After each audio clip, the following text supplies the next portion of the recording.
it's ridiculous, yeah? The number of motorbikes on a daily basis that you have to put up with, it's absolutely crazy. You've got the education visa, you've got the elite visa, you've got the retirement visa, and you've even got the tourist visa, which you can extend for 90 days. So living in Thailand versus living in Vietnam. In this video, I'm going to be making some comparisons between living in Thailand as a foreigner versus living in Vietnam as a foreigner. So if you are planning on making the move or even just traveling for an extended period to either Thailand or Vietnam, then this video is going to give you some useful hints and tips and some ideas about exactly what to expect from both countries. Now, the first point that I want to highlight, and I really want to hammer home at the beginning of this video, is this isn't about which country is best or which country is worse. Both countries are incredible places to live. I've spent a long time living in Thailand. I've spent an extended time living over in Vietnam, in Ho Chi Minh City as well. And I would really recommend that you come over and make your mind up for yourself, yeah? This video is based purely on my experiences, but your experiences undoubtedly will be different. So come over to this incredible area of the world, come over to Southeast Asia and make your mind up for yourself, guys. So with that point made, let's get started with today's video.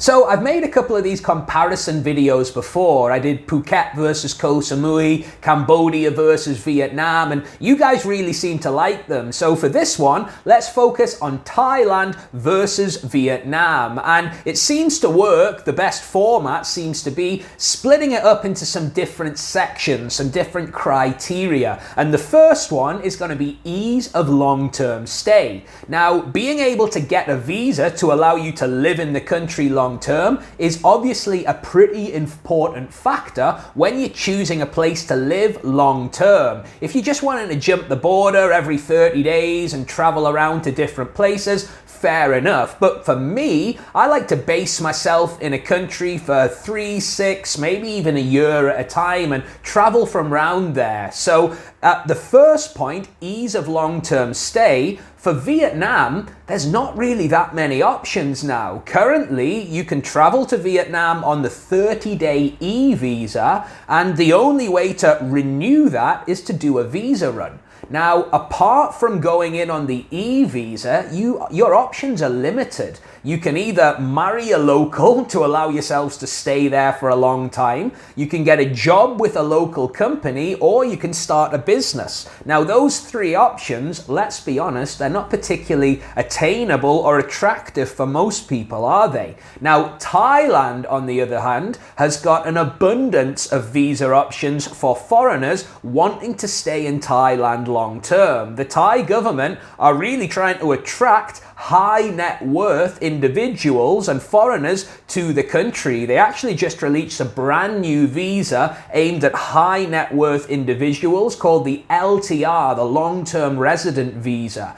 They've also got something called the smart visa aimed towards digital nomads. You've got the education visa, you've got the elite visa, you've got the retirement visa, and you've even got the tourist visa, which you can extend for 90 days. So as you can see, your options for Thailand are, there are quite a few options for long-term stay. However, Vietnam is limited at the time of recording. That's not to say that things aren't going to change. There's word in the pipeline that they are going to be changing it. But for now, Thailand wins hands down when it comes to ease of long-term stay. If you've got the money and the right kind of passport, of course, you can stay here pretty much indefinitely. Your education visa can allow you to stay here for 3 months or up to a year. Your elite visa allows you to stay here for up to 10 years. So plenty of options here in Thailand. Vietnam is a little bit limited.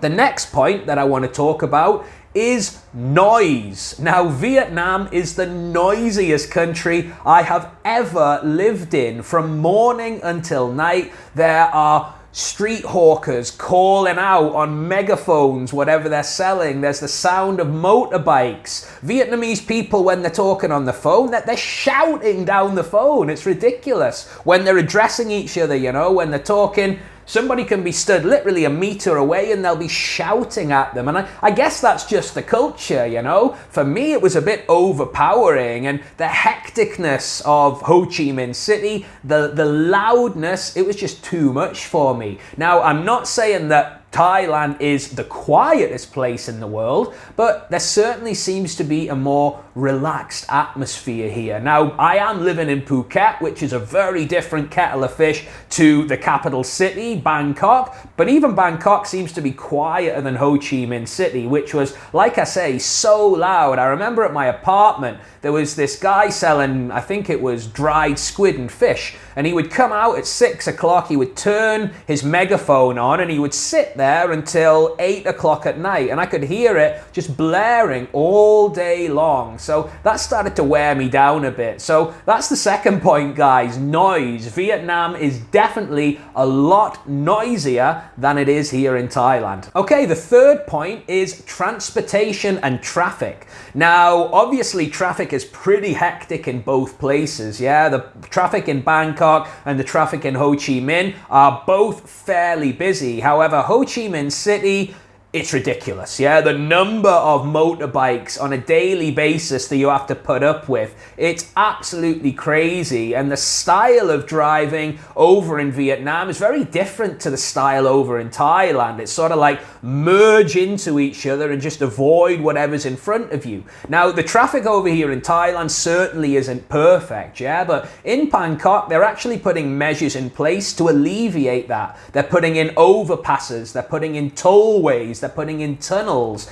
The public transport in Bangkok is second to none. You've got the MRT, you've got the BTS, the taxis there are very, very good. However, Ho Chi Minh's not quite there yet. They're building an overground system, a SkyTrain system that's not ready just yet. I've heard rumors of an underground system as well, but like I say, Ho Chi Minh City, to get around the place, unless you've got a motorbike, or a car, of course, you're gonna struggle on the public transport side of things. There are some of those old school buses, but that would take you a long time to get around the city on one of those, and they don't look like they got aircon either. So when it comes to transportation and traffic, I gotta say, Thailand gets it again. It's a lot easier to get around the place, and the traffic certainly isn't as hectic. So that's the third point, traffic and transportation, which brings us on to our next point, which is communication. Now, I don't speak fluent Vietnamese. I speak a little bit of Thai. I can get by. Haven't been here for 10 years. I should have been able to speak a lot better. However, what I found over in Vietnam is that English isn't so widely spoken by a lot of the locals. Over here in Thailand,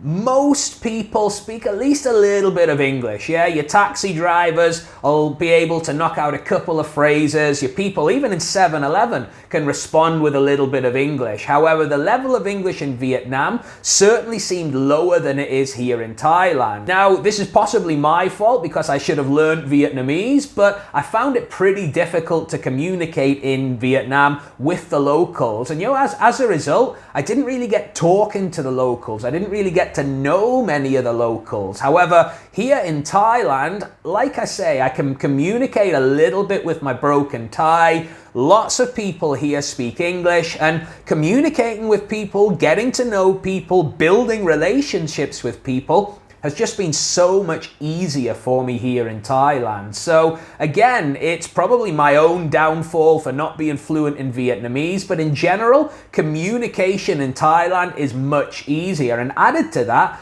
the actual, in restaurants, a lot of the restaurants over in Vietnam, you didn't know what you were ordering because the whole menu is in Vietnamese. However, in Thailand, a lot of the restaurants, a majority of the restaurants that you go in will have the menu in English as well. So that made life a whole lot easier. And that sort of brings us on to our final point, which is food. Now, obviously, this is my personal preference, but for me, I wasn't blown away by the Vietnamese food. I tried your traditional dishes, com tam, banh mi, pho, etc., but I've got to say I wasn't blown away by the flavors. I wasn't really amazed by the Vietnamese food. Now, I know a lot of people, they're raving about Vietnamese cuisine.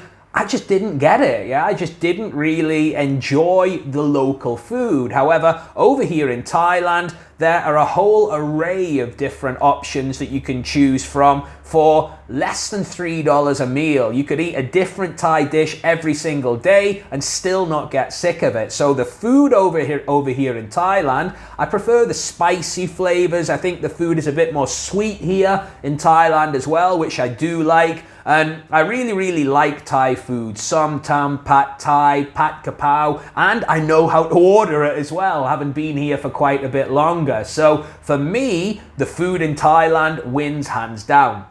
So there you have it, guys. 5 points comparing my experience of living in both Thailand and Vietnam. And like I say, this is purely my experience, guys. Maybe you agree, maybe you don't agree. Let me know your thoughts in the comments. Have you lived in Vietnam? Have you lived in Thailand? Do you agree with what I'm saying? I'd love to hear your thoughts in the comments, guys. And if you want to connect with me and other expats and digital nomads living around the world, you can join my free Facebook group, Digital Nomad Entrepreneurs. There's a link in the description to this video for you to join today, and you can connect with me. We host various free online business masterclasses and various trainings inside the group, and it's a great place to connect with like-minded people. So if you want to join that free Facebook group, guys, click the link in the description to this video. With that said, thanks for watching, and as always, I'll see you in the next video.